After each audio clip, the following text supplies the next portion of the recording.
Hey guys, welcome back to a new tutorial. Sorry for not putting out videos more frequently. I had been caught up with some work. But yeah, here we back with another simple video. In this video, I'll be showing you how to create this smart asset. If you see, it's a good level design asset tool. You can use it to place asset based on surfaces. It works on any asset, not just a cube. I'll just change it to a cylinder. There you see, and I'll just move it here and see. So based on the surface, it will react, and yeah, it's all happening in the editor. You don't have to simulate your game or anything. And yeah, my cat's also excited, so let's begin. So let's begin. So first thing I'll do is come into my content browser and create a blueprint class of type actor. So I'll name it, let's say BP underscore smart asset. Go ahead, create, save, and open up your actor. So this is what you'll need. So first thing what I'm going to do is create a static mesh component. Compile, just rename it mesh if you need it. Next thing I'm going to do is add a variable for static mesh. Since many assets will be sharing this blueprint, we need the static mesh to change according, so that we don't have to create multiple blueprints. So the variable type will be a static mesh object reference, and you can make this public. So let's choose a default mesh. I'll choose the cube. Yeah. So now go ahead in your construction script, and first thing you want to do is set the default value of your static mesh as well. And first thing you want to do is get static mesh and take this mesh from your component and do your set static mesh and connect your variable into the new mesh. Go ahead, compile. So let's test that. Get inside your asset. Looks fine. So in your details panel, you will see this default static mesh thing. You can change it directly from here now. So yeah, so let's continue ahead. So for us to detect the slope or whatever we need, we will have to do a line trace, let's say from the center of object and below it. We need to do a line trace directly below it. So let's go ahead and do that. So I'll drag this off. I'll add a line trace by channel. Make sure it's using the visibility channel. And yeah, so now let's go ahead and make the start and end nodes. So for the start, I'll get my actor location,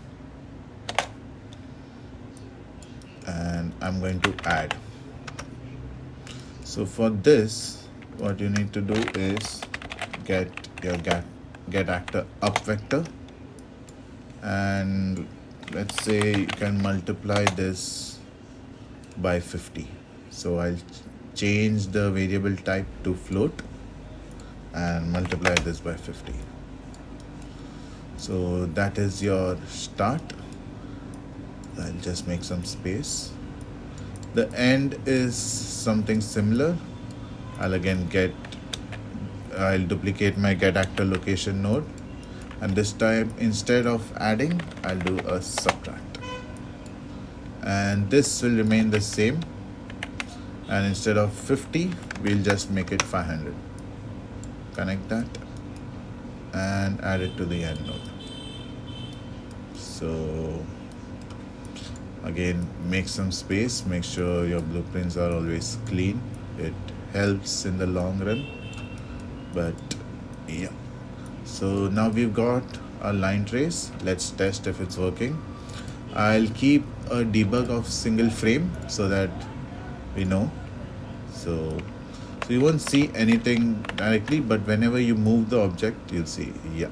So you can see the line trace is working.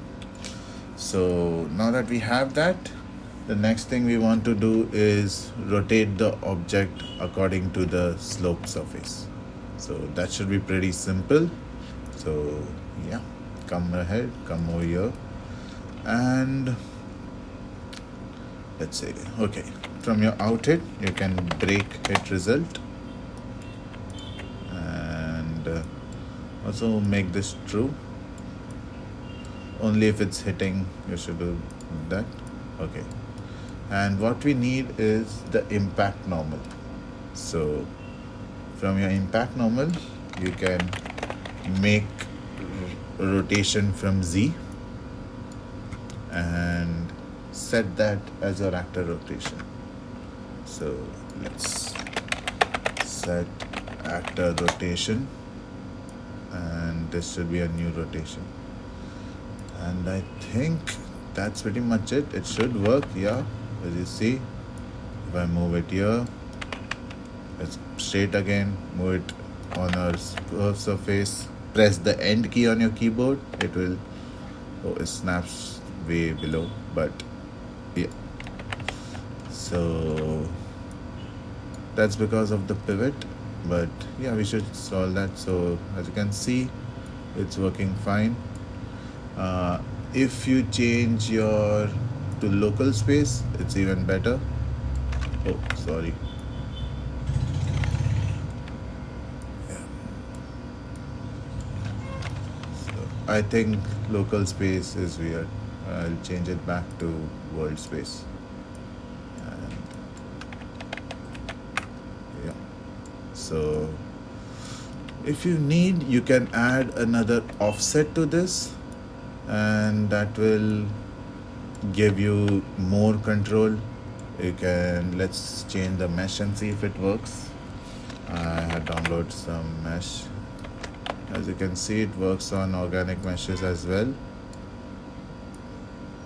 So yeah, it's a pretty handy tool for level designing. When it comes to placing assets, you don't have to manually rotate every time.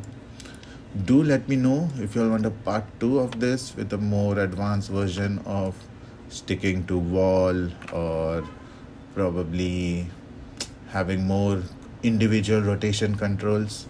Do let me know, and please subscribe, please like the video, it helps a lot. Thank you.